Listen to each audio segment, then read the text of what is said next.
Fala aí, Bauru. Vamos lá. Bauru é Maceió. nome de sanduíche. Pô. É sanduíche. Bauru, toquei tanto em Bauru. Tocou lá com os Black Boys. A primeira vez que eu vi aquele grupo do Meirelles, Copa 5, foi lá em Bauru. Eu vi né, tinha saído, né, o LP, né? E um dos rapazes gostava de música, gostava de jazz, jovem, né? Pianista. E ele falou, bem, aí nós fomos à casa dele. Aí nós fomos à casa dele. Aí ele falou, dá uma vida nesse grupo aqui. Pô, amei deles, bicho. Merece, é os Copa 5, é. E você lembra dos Copa 5, quem era? O pessoal que acompanhou o Jorge Ben. Bicho, no primeiro... Do primeiro. Na primeira gravação. Mais que nada, né?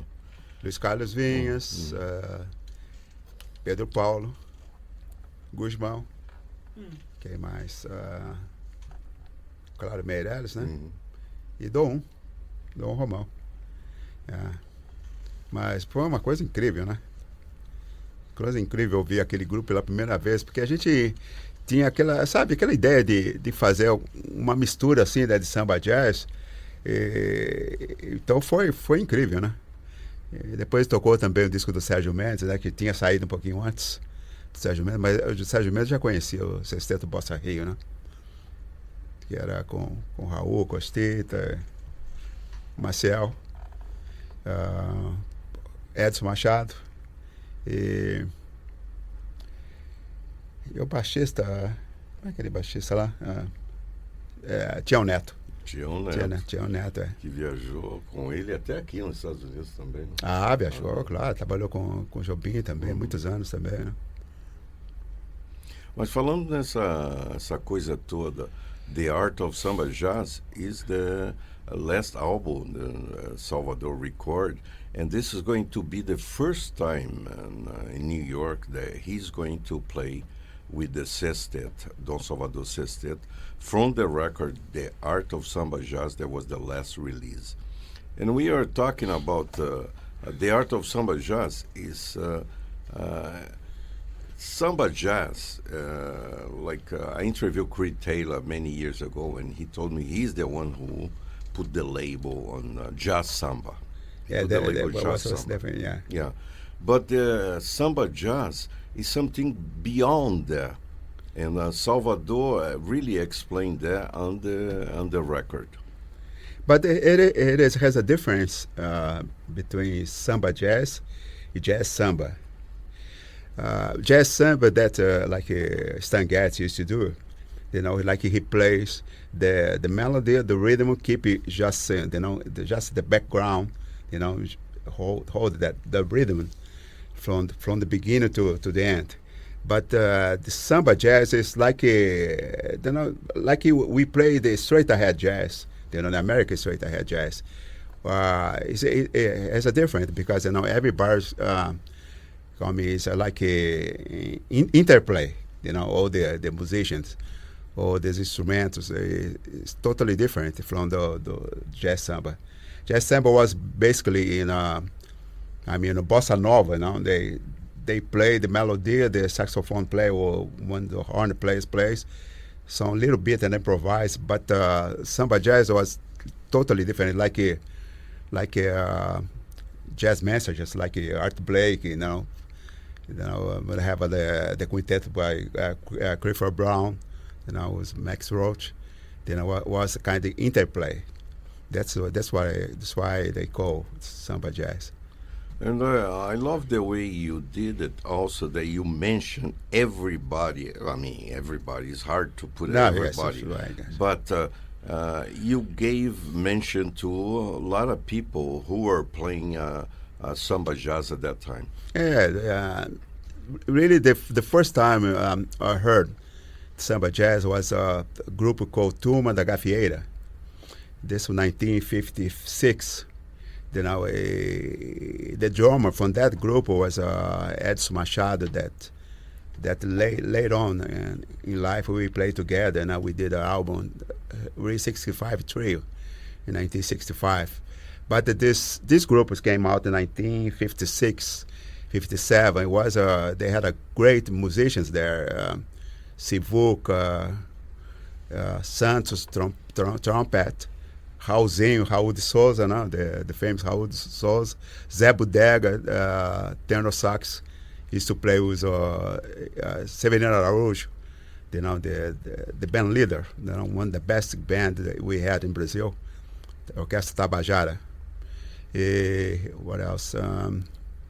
Paulinho, pianist. He used to play with Silvio Mazuca, was another band that they have in the 50s too. It was a great band. They used to play the theme, and then everybody's improvise, Was blow my mind when the first time when I heard. Is one here that you mentioned that you turned me on into is a Breno Sour. Breno Sour. Oh yeah, Breno Sour. Yeah, Breno Sour came out a little bit late, but it's a combination. Another accordion player from United States, it's like Art Van Dam. They had a quintet, the same format, it's accordion, guitar, vibraphone, bass and drums. Art Van Dam was the bridge between the swing and bebop. This group was incredible in the 50s. So, Breno Sauer, he's still alive. He's living in Chicago now. He's from Rio Grande do Sul, in Brazil, South Brazil. He formed this group. It was incredible because they're very, very identical. Was Art Van Dam. They have the same approach. It was incredible. They playing samba. In 2/4. It was amazing. It was one of the best groups at that time. Well, let's talk about your sextet. Give credit to everybody because you have incredible musicians playing with you. I was very happy to be this group because it's not just as a musician, but as a friend, like a family too. We have Rodrigo Saya. He lives in Brazil now. He comes to play with me for this performance. Thanks God that he's going to be able to make. Also have Itaiguara Brandão, bass player. Laura Dryers, alto, soprano and flute. E Maurício Zotarelli on drums. This album that was the winner from the Premier Brazilian music from the 2012 in Brazil. We did this album in the end of 2011. The album was considered the best album, the 2012. I'm really very pleased with this album because everybody's contributed so much for this release this album. I'm very grateful for them. It is the year of 2012 was very prolific for Salvador because Bongo Records from London also released 2 classics, and they released an LP and vinyl and CD. Yeah, that's right. Yeah, well, the 2 albums was I recorded this in 1966. The first album, after the 65 trio, I did it for Philips, and then I did my first album, Salvador Trio. This album was released last year. It was, they sold very well. It's still selling, not just in Europe, but in Japan. They released 2 albums. The first album is the second album, Salvador Trio. The first album was Vitor Manga on drums.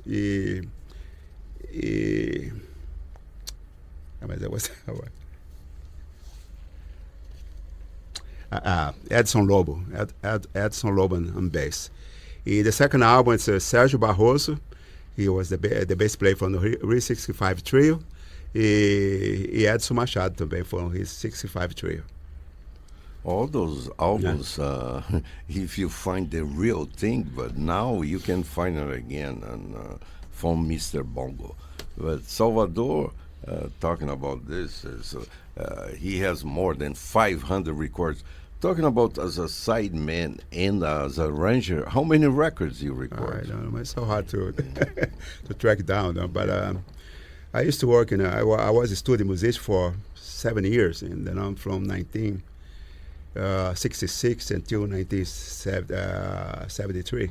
Before I came to this country, I used to record for to studio gravadora Odeon, Odeon Records. He also Philips. I used to record for CBS. I used to record all the time. I used to be like a sideman, studio musician. I had a chance to learn to play all different kinds of style because I play with singers, all different styles. I had to learn. That was very good for me because it just gave me a lot of experience, to play this kind of music. But this was the relation of a musician in the 50s and the 60s. Appears like everybody was on the road, like Frank Sinatra, Ella Fitzgerald. They used to be on the road with the band, playing, for people to dance. Yeah. And you start like that also, right? Yeah, but but this is my hometown, Rio Claro.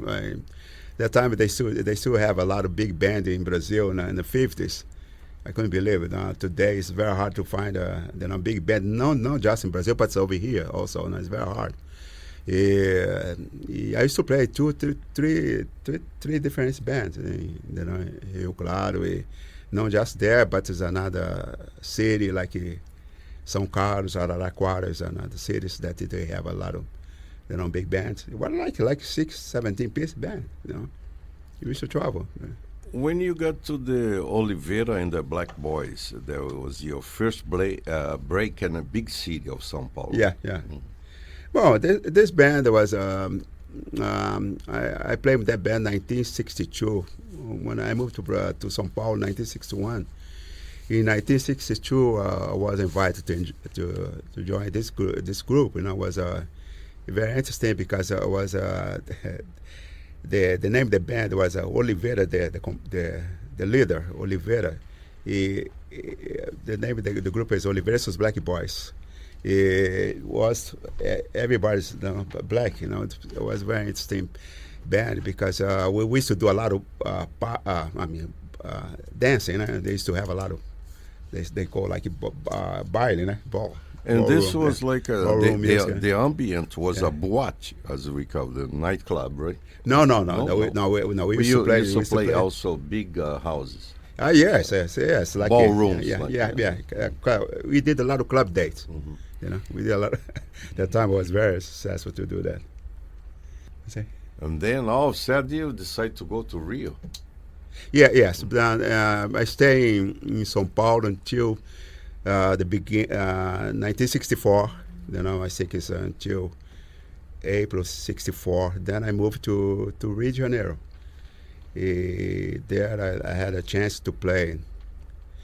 Was the Beco das Garrafas. That was a very famous place that all the where the bossa nova really was exposed. I played there until 1960, beginning 1966. But I had a chance to play with a lot of great singers there in Brazil, great musicians. Talking about that, George Ben was just here. Yeah. So I spoke to him a couple of days And ago. you were one of the first to play with George Ben in the Beco das Sure, Garrafas. yes. We did a lot of concerts, also recorded. Also, we did gigs there in the Beco das Garrafas também, performances also. Yeah. And the documentary just come out and it's playing tonight here around New York, all over the place, about the music of Jobim, and you were there, right? Why was Jobim? On the documentary about. Yes, right. Yeah, the new documentary about Jobim, that's the name of the documentary is how they call. What's the name of Don't worry. Just the name Jobim documentary is Nelson the Pereira. the music accorded to Jobim. Yes. Right? Oh, God, you got it. The music accorded And to the Jobim. director is Nelson Pereira dos Santos. Yeah, that's right. And you were part of the documentary in some Sure, scenes. yes. I played with Silvinha Teles. Was the performance we did in Germany, 1966. And this was your first time out of the country? Yes. Tour, yes. It was my first time. Wow, Yeah. that must be exciting, man. Yes, correct. It was Wow, man. great, beautiful. You in Germany, you're enjoying it. All over the Europe. All over the Europe. But then comes one of the biggest hits. I traveled with Salvador to Brazil, and people is still talking about all the DJs all over the world is still playing and love this song Sangue in Raça. How you create the band Abolição? That's another story, man. This was 1970. Definitely after the Beco das Garrafas closed, in 1966, they had another movement in Brazil. It was led by Roberto Carlos, Erasmo Carlos. They used to call yeah. Yeah. A lot of influence from the Beatles, from that time. Right. A lot of musicians they went broke, because not too much all over works the for world. us. All over the world. And then this was the reason that I started to be a studio musician. From there. But Abolição has something to do with the black movement that was happening in America. Yeah, but the thing started with the producer, Elcio Milito, the drummer from Tamba Trio. He came to the United States. He stayed almost 2 years.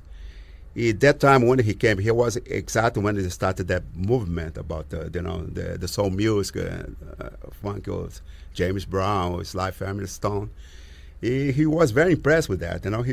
He got all that LPs. Then he became producer on CBS. One day I met him there. He called me in his office. He said, "Salvador, I think I'd like you to listen some albums that I bought from New York. I think you the guy, probably you could do something like that, because the way you play, I think it probably is going to be easy for you to understand the style, the music." And then he gave it to the LPs for me to listen. I was very impressed. That it was totally completely different to what's happening. Not just in Brazil, but all over the world. James Brown, Sly Family Stone, Blood, Sweat and Tears. Of this group. So Augusto, Ghiotto. Dom Salvador. Where does your name come from? Because I know there's a song by Ed Mota. Yes, right. Called Dom. Dom para Salvador, right? Yeah. So, Dom para Salvador, yes. Is it your real name or artist name? What's it? No, it's just an artist name. Yeah. Oh. Was gave by Elcio Milito, the producer from CBS, the drummer from Tamba Trio, the famous group, Brazilian group.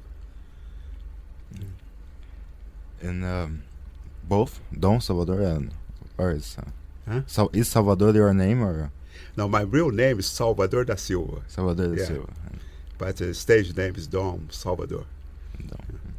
Because at that time, like a lot of records at that time in Brazil, Elcio Milito had a great idea, Yeah. Yeah, because Salvador is like a José da Silva in Brazil. Yeah, because before all my albums, it used to be just Salvador Trio. People just call me a Salvador. But I think he's got that idea from the American way, because the United States always they have two names, right, for the artist, You know, like Alvin Jones, Bill Evans, everybody. No, not just Bill. No, just not only Alvin. Not Alvin Jones. I think probably that's why. He said I should have two I names. was thinking the other day, a lot of the bands too, they had a Don in their name or playing Latin music like cha cha cha. D-O-N, most of it. D-O-N, yeah. Yeah. Yeah, man. But we are tripping here with Don Salvador. It's a pleasure to have him on WKCR. And we are getting to, because there's so many things to talk about. A tripping on time. It's so many records, and we don't have all the records here. But, another classic is Rio 65 Trio. That is one of the albums that if you put on Google, and if you find one on vinyl, hey, it's a treasure. Talk about how you record Rio 65 Trio. This is the first one? For the Rio 65 Trio, yes. Yeah. It's the first one, How they give you the chance to record this one? Well, the thing is that that time this trio was playing the Beco das Garrafas. They used to have three clubs there, one close to the other. This place, the name was Baccarat. It was the first performance, the first show, the Marcos Valle. The singer Max Valle, Lenny de Andrade. We did this group, this show there. Was like the trio plus Lenny de Andrade and Max Valle. People used to always to come to hear the band. They like it. When we do the instrumental part, everybody used to jumping. Producers. One day, when we finished, the producer came to us and said, "Would you like to record one album for Philips?" I said, "Okay, let's do it." Edson Machado and Sérgio Barroso. This was the reason that we started this trio with this and album. the trio, the backup, Elis Regina, was a different yes, trio. from Samba Eu Canto Assim, the album, her first album from Philips, the Bossa Nova album. This was we played this album too, the Re65 Trio, plus orchestra arranged by Paulo Moura, Gaia, Luis Chaves. But Elis did also a show in Beco das Garrafas with you, right? No, her first show was in the Beco das Garrafas, with us. But there was another trio, it was a Copa Trio. With Dou, Romão e Augusto. Yeah. And the producer, who produced this show at the Beco das Garrafas? Who is the producer? Armando Pitigliani. Oh, I thought it was Boscoli. Boscoli was not No. involved yet. Bosco did the second show. Oh, the second show. Yeah. And when okay, you had a Beco das Garrafas, you had a Porão 73 also, no? A lot of people. About that, Porão came after 1966, 67. Okay, when you come to America, your first record in America was My Family, no? Yes, My Family, 1976. Mm-hmm. Yeah. And man, that's a record. I have here a copy that is close. Yeah, this album is never released in CD in this country. Look at everybody who is here, unbelievable. So how you got the chance to record My Family? Because I did when I was the Romão for the same label. The producer was Joe Field, the owner of the music record. Then he invited me to because he was so happy with the result from the Unro album that I did most of the arrangements for the album. And then he invited me to if I would like to do it. He signed me. Don Salvador also has so many compositions, and let's talk about something that he loves the most. And he had a whole album that was produced also by Choro Ensemble that is playing tonight at Zinc Bar. You know that? Choro Ensemble is Choro tonight? Ensemble, yeah. Okay. Talk about the Choro, how the Choro touched you in your life, because a lot of American people probably don't know what Choro is. Now it seems like now they start start to be more aware about the choro. Because, but when I recorded this album, my family, and I think I was probably one of the first ones to record the choro in the United States. I think with that was approach the jazz, now improvisation, and the top of that. But I grew up in with my family. That's we were like 11 children. Everybody used to listen chorinho because it was very popular in Brazil, especially in the 40s, 50s. Always I liked, like Pixinguinha, Jacó de Bandolim, people like that. Always I had that in mind, to promote this kind of the music. Even it's getting more popular. People start to more aware about that. Don Salvador, from the beginning, playing so many formats and so many the best of the musicians play with him. And Don Salvador Trio, the new version, one of the releases that he did in Brazil. This was in I think 2007. 2007. Yeah. Was talk about this Don Salvador Trio. This was released Biscoito Fino. Yeah. Well, this was I was invited by this label that in Brazil is very, very well known label that in Brazil. Biscoito Fino. Always they had idea for me to bring the kind of the style that they used to do in the 60s. I had a chance to use the same bass player that was playing the R65 trio, Sérgio Barroso. I used the Duca da Fonseca that he's really he's really follow Edson Machado. He learned everything he's playing. He plays, he got a lot of influence from Edson Machado. He was so happy to participate in this album because he feel like an honor to be part of this trio. To be part of this trio because he grew up listening to, always he mentioned that, when he's performing, he said he grew up to listen to Ray 65 trio. For him, like he felt like an honor to be a part of this album. The album came out good. I'm really, really happy with the result.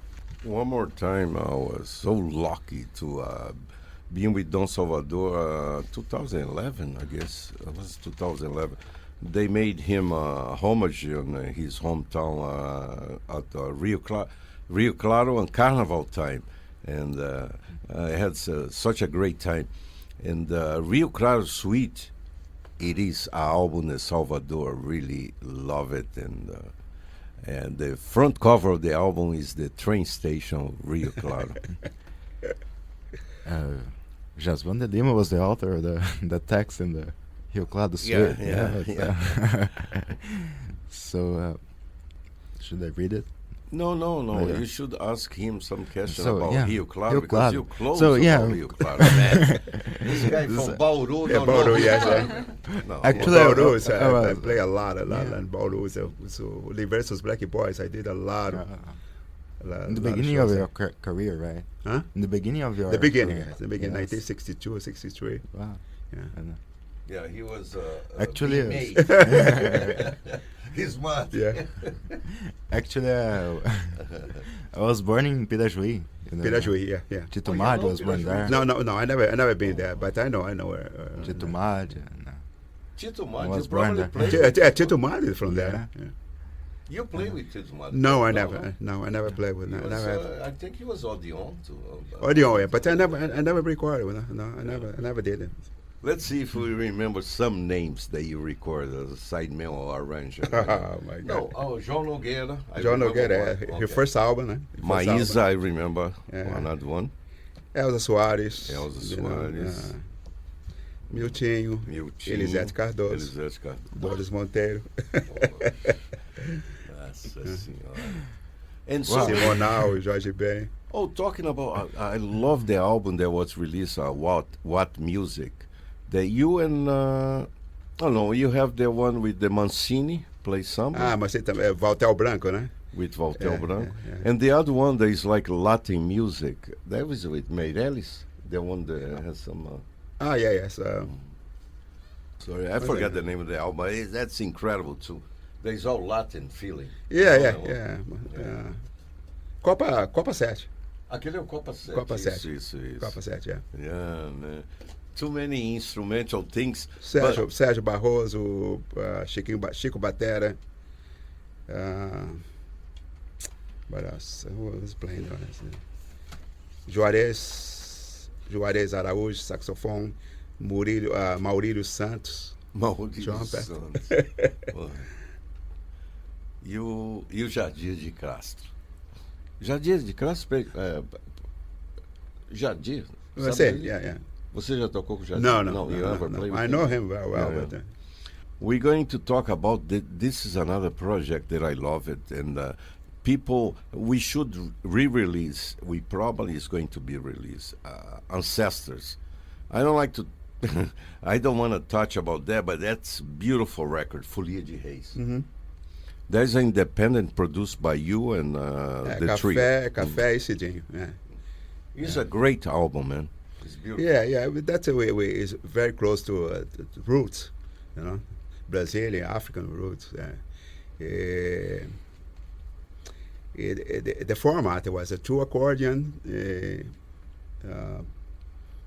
café percussion, singing. Sometimes I play accordion. Cidinho plays piano, electric piano. I play, sometimes we just switch around. Yeah, but it came out great. I'm really liking this album too. In Salvador, it is the house man at Riva Café. You have some albums they record solo piano for Riva Café also, right? Mm-hmm. And the Riva Café, I hope it come back, huh? Yeah, it's come back. It's gonna go back probably at the end of this month or the beginning of September. September? Yeah. When September It's will coming. come. But let's come back to the beginning. Salvador Sestet is going to release. This is the really release because you people only play at the Copa Fest, right? Yeah. The last performance I was in Brazil now. We did Copacabana. Okay, we are Copacabana very Palace. excited. And Don Salvador Sestet, The Art of Samba Jazz, it is the album and the live show. Everybody who is on the record, everybody, right, is going to play. Only the trombone is... No, except Luis Bonilla is going to be Michael Dizzy. Yeah. All right, you can find this everywhere records are sold. Don Salvador Sestet, we all going to see him. And Don Salvador, thank you very much for coming my and talk pleasure, to man. us Thank here you. at Thank you. WKCR. And we're going to call you again because, Yeah. Okay, This is just the beginning. this is just the beginning. Only the beginning. Augusto, thank you very much, man. You are the Thank you, best. Jassvan. Thank you, Don Augusto. Salvador. I appreciate it Thank very you, much, man. Thank you. Madalena. Isso, vamos lá.